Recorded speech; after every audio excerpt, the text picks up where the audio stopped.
What if I told you that the raise you've been praying for, the side hustle you've been grinding for, the promotion you've been working toward for years, could actually be the thing that keeps you broke forever? Not because making more is bad, but because your brain has a glitch it never told you about. And today, we're exposing it. Hi, I'm Daniel Brooks, and you're watching Wealthic Voyage. Today we're diving into one of the most dangerous money traps that almost nobody sees coming: how earning more can silently destroy your finances if you don't understand what's really happening inside your head. And I need to be honest with you up front. This is my story. This is the mistake that cost me over $47,000 in 2 years. And if you've ever thought, once I make X amount, everything will fall into place, you need to hear this before your next paycheck.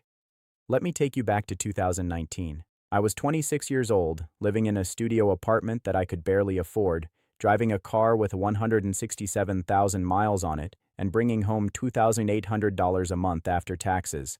And every single month felt like a fight. Rent took $100 or $200. Student loans ate $380. Car insurance, gas, groceries, phone bill, it all added up to a number that was uncomfortably close to what I was making. I wasn't drowning, I wasn't missing payments, but I was treading water, and I was exhausted from it. And here's what I told myself every single day: if only I made more money. If I could just hit $4,000 a month, I'd be fine. I'd save. I'd invest. I'd finally breathe again. Sound familiar? Maybe your number is different. Maybe it's $5,000 or $8,000 or making 6 figures for the first time. But we've all had that thought, that magical income threshold where suddenly everything becomes easy. I was so convinced of this that I made make more money my entire identity. I picked up overtime whenever it was offered. I started freelancing on weekends. I applied for every internal opening at my company. I was a man on a mission. And then, in January of 2020, it happened. I got promoted. New title, new responsibilities, and a new salary, $68,000 a year. After taxes, that was roughly $4,200 a month, a $1,400 jump from where I'd been. That's an extra $16,800 a year, almost $17,000 I didn't have before. Do you know what that felt like? It felt like winning. I remember calling my mom from the parking lot after I got the news. I was literally shaking. I told her, "Mom, this changes everything. I'm going to save so much. I'm going to invest. I'm finally going to get ahead." She was happy for me, obviously, but she also said something I didn't understand at the time. She said, "Just be careful, honey. It's easier to get used to making more than it is to keep living like you're not." I laughed it off. "Mom, I've been broke. I'm not going to forget what that feels like. Trust me." I was so confident, so sure that I would be different, that I had learned my lesson, that I was too smart, too disciplined, too aware to fall into whatever trap she was warning me about.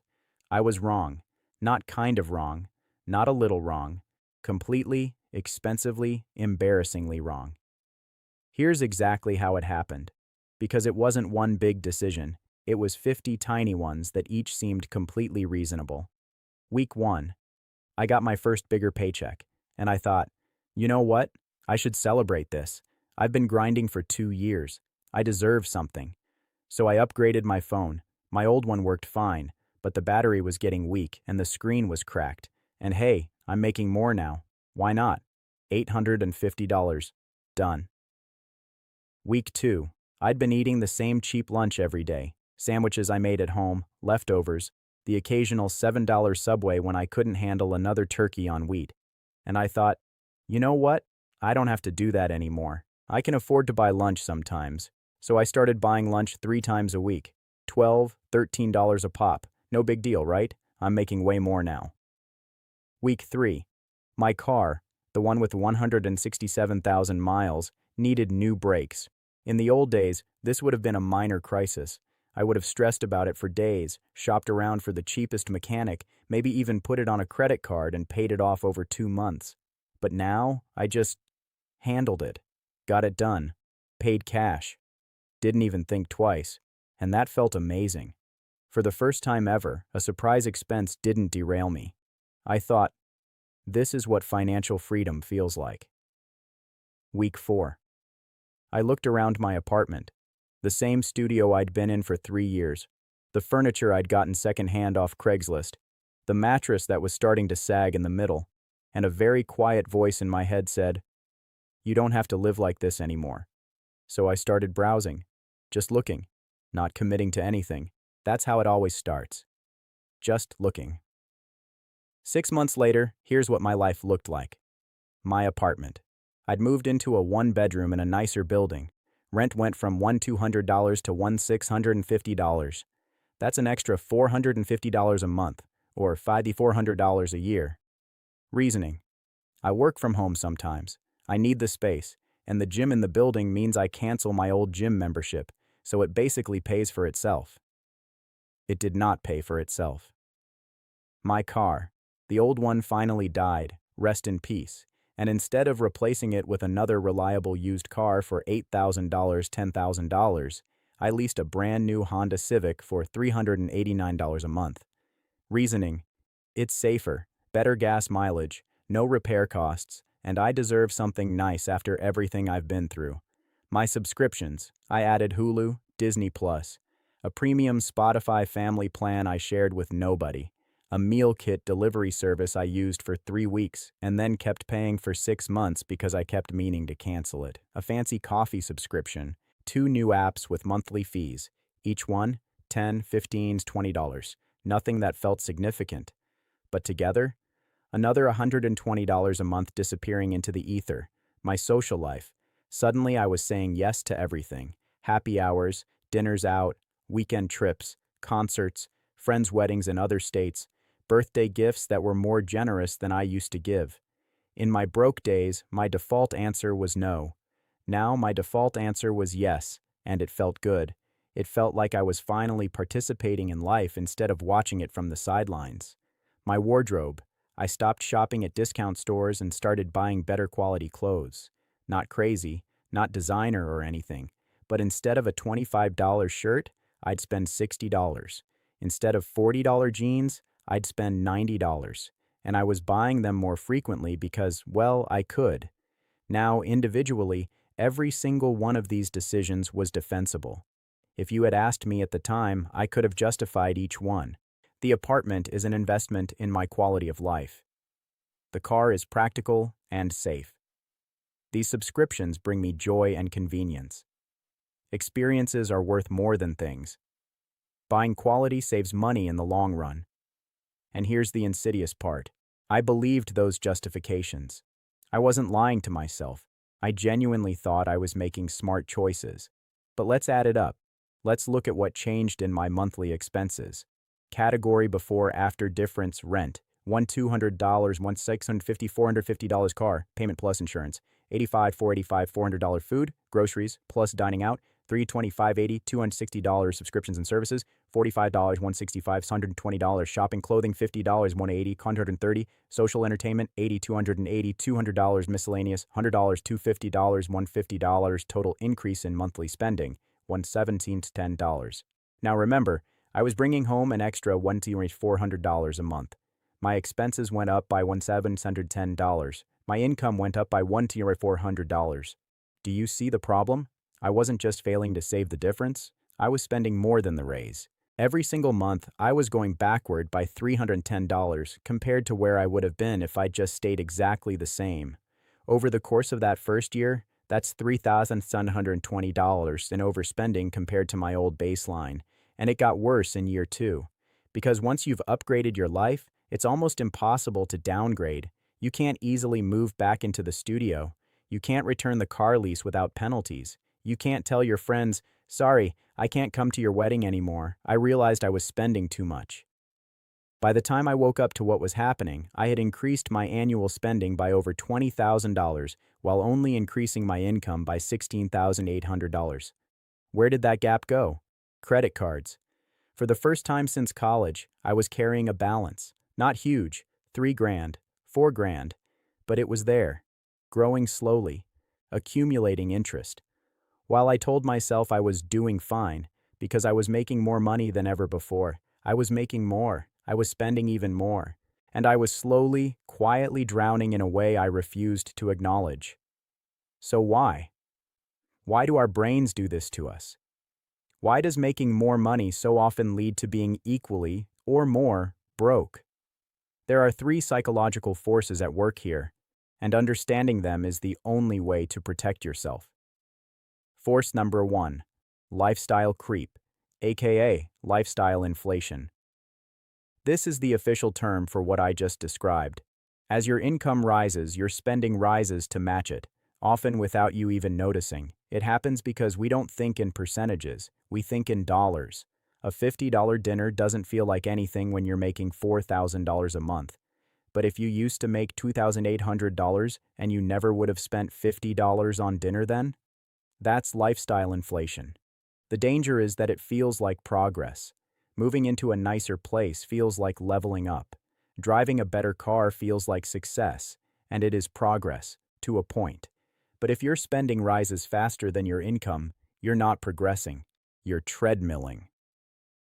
Force number two, the hedonic treadmill. This is a concept from positive psychology, and it's fascinating. Basically, humans have an amazing ability to get used to things, both good and bad. Win the lottery? Within a year, your baseline happiness returns to roughly where it was before. Lose the ability to walk? Same thing.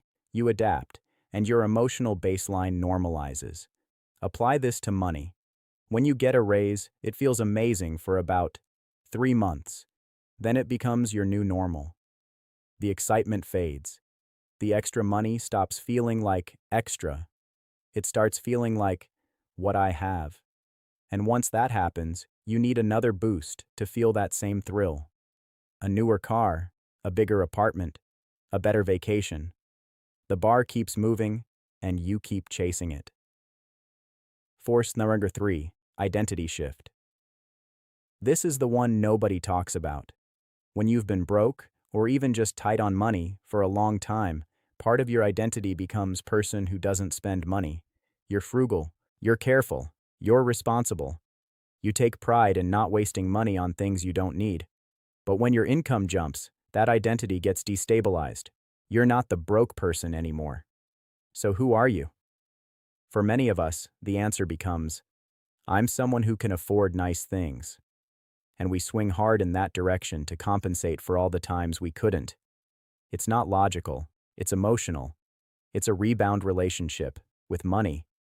So what changed for me? How did I stop the bleeding? It wasn't one moment of clarity. It was a slow, painful wake-up call that happened over several months. But here's what finally got through. The reality check. I sat down, one random Tuesday night in 2022, and actually looked at my numbers. All of them. Not the version I'd been telling myself, but the real ones. Net worth.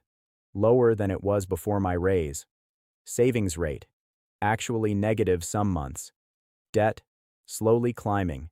Stress level. Higher than when I made less. I literally said out loud to an empty apartment, "How is this possible?" And that's when I realized I hadn't been managing my money at all. I'd been letting my lifestyle manage me. What I did about it. Step 1. I calculated my old baseline. I looked at what my life cost before the raise, what I was spending on rent, food, transportation, everything. That number, roughly $2,350 a month, became my anchor. Step 2. I applied the 50% rule. Here's a rule I wish someone had taught me earlier. When you get a raise, commit to living on half of the increase, at most. My raise was $1,400 a month. Half of that is $700. So I allowed my lifestyle to increase by $700, and the other $700 went straight to savings and investments, automatically, before I could touch it. Step 3. I instituted a 72-hour rule for any new monthly expense. Want to add a subscription, upgrade your apartment, lease a new car? You have to wait 72 hours after the decision feels final. If you still want it just as badly after 3 days, and you've thought through the real annual cost, then maybe it's legitimate. Most of the time, the urge passes, or at least weakens enough that you make a smarter choice. Step 4. I reconnected with my why. I asked myself, what was I supposed to do with this money in the first place? Before the raise, I had dreams, goals, things I wanted to fund. I wrote them down again, specifically, with actual numbers attached. And every month, when the automatic transfer sent that $700 to my investment account, I reminded myself, this is for that, not for this. I want to share a few quick stories from people in our community, because this isn't just my struggle, it's incredibly common. Jennifer, 39. I went from 55K to 95K over 4 years. I should have 140K saved from the difference alone. I have $11,000.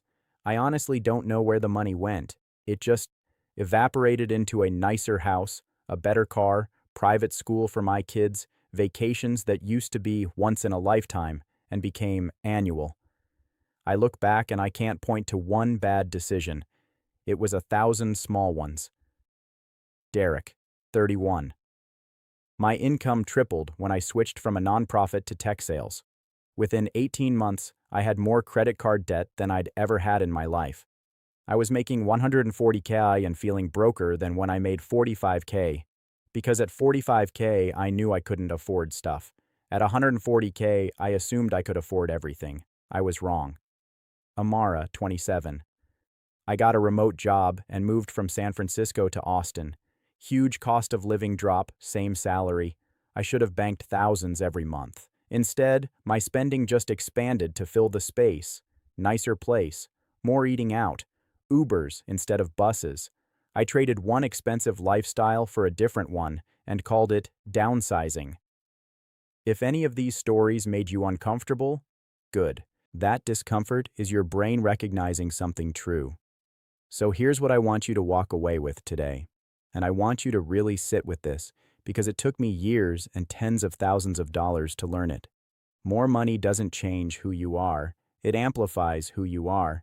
If you're undisciplined with $3,000 a month, you'll be undisciplined with $8,000 a month, just with more expensive problems. If you use shopping to cope with stress when you're broke, you'll use shopping to cope with stress when you're comfortable. You'll just buy nicer things. If you don't have a clear vision for what you want money to do for you, money will disappear into a vague fog of lifestyle upgrades that don't actually make you happier. The raise won't fix you. The side hustle won't fix you. The promotion won't fix you. Only you can fix you. And the good news? Once you understand this, once you see the trap for what it is, you become immune to it. Not because you never spend money on yourself, but because your spending becomes intentional instead of reactive. So here's your challenge this week. Write down what your life costs right now. Not what it should cost. Not what you wish it cost. What it actually costs, based on your last 3 months of spending. Then ask yourself, if I got a 20% raise tomorrow, how much of that would disappear into lifestyle inflation without me even deciding to let it go? If the answer scares you, you've just identified the leak before it sinks the ship. And that's worth more than any raise you'll ever get. If this story hit close to home, I want to hear from you. Drop a comment below. Have you ever gotten a raise and then wondered where it all went? What was the first thing that crept up on you? And if this video gave you something to think about, smash that like button and subscribe if you haven't already. We've got more honest conversations about money coming your way, because the math only works if the psychology does too. Until next time, make more if you can.